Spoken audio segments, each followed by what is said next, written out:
So most of you don't need an introduction to Silent Spring's Executive Director and Senior Scientist, Dr. Julia Brody. But just in case you do, over her 26 years with Silent Spring, she has been fearless, passionate, persistent, brilliant.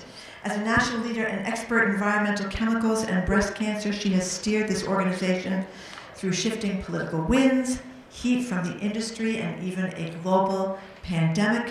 And she's grown Silent Spring into a top-notch research organization. Her commitment to breast cancer prevention and building healthy communities is unparalleled. Dr. Brody.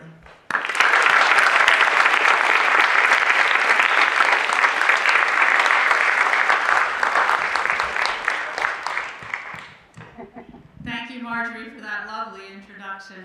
Good evening, everyone.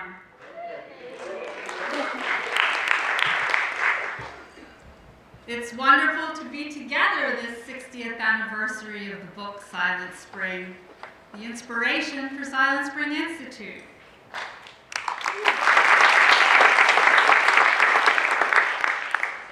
With your support, we're working to create the world Rachel Carson envisioned, where all of us have the right to clean air, clean water, and as she says, the right of the citizen to be secure in his own home against the intrusion of poisons applied by other persons. We all know Carson as the catalyst for the modern environmental movement. She also propelled a new kind of science. The biologist E.O. Wilson credits her with inspiring the field of environmental toxicology. Carson, a scientist, meticulously collected data from biologists, foresters, and farmers as they were recording die-offs of hundreds of fish, birds, frogs, and other creatures in the days after spraying with a new class of pesticides. And Carson asked a new scientific question: if these chemicals kill wildlife, what do they do to people? She called on us to see the warning signs and take action. And that's the core of what Silent Spring Institute is all about. Breast cancer incidence is rising in young women under 40 years old.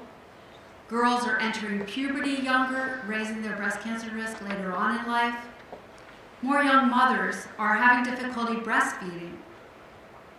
So last year, Silent Spring's Dr. Jenny Kay and research director Ruth Ann Rudell joined a group of 8 distinguished women who came together to summarize the scientific evidence on how chemicals affect the breast.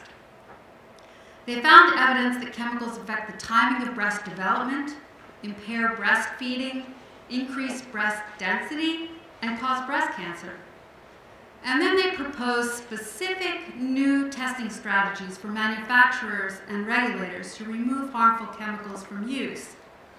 Next month, they're going to convene an international meeting of breast cancer scientists, activists, policymakers to strategize on how to win required chemical testing focused on the breast.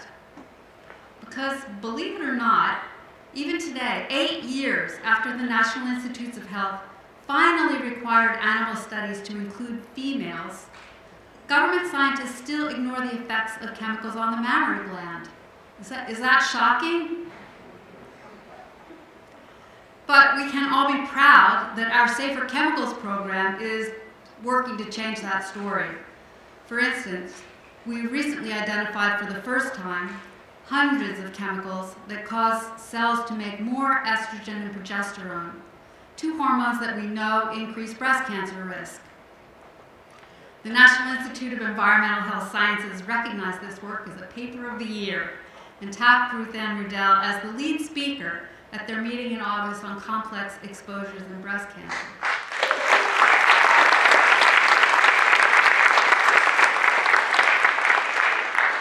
Then, once we find chemicals that are biologically linked to breast cancer, our next question is, how are we exposed so we can stop the harm? Our newest study tested 93 textile products used by children and teens. We found harmful PFAS chemicals in stain-resistant and waterproof products like school uniforms, hygienic underwear, and bedding, even if they were labeled green or non-toxic. we took these results back to the green certifiers, and one of them, Blue Sign, agreed to add PFAS to their safety criteria.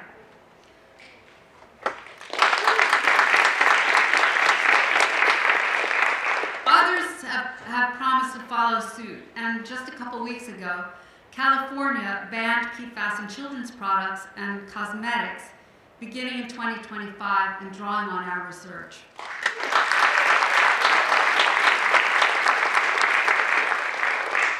These victories show what's different about Silent Spring Institute as a research organization, because we are always in dialogue with people who can use our research to make change. This year, we partnered with Black women influencers on social media to reach more than 110,000 followers with messages about safer beauty. Our Detox Me app was downloaded by 100,000 new users this summer when it was featured in the HBO movie Not So Pretty. And we joined Dana-Farber on the first environmental forum hosted by a major cancer center. 650 people attended, and doctors and nurses received continuing medical education credits. I know that many of you are taking action too, and I thank you for every time you have talked to a family member or a friend or a neighbor or to your doctor about what you've learned about chemicals and cancer. In Rachel Carson's day, scientists didn't have the technology to measure complex mixtures of hundreds of chemicals in house dust or products or drinking water or in people's bodies. But we do today.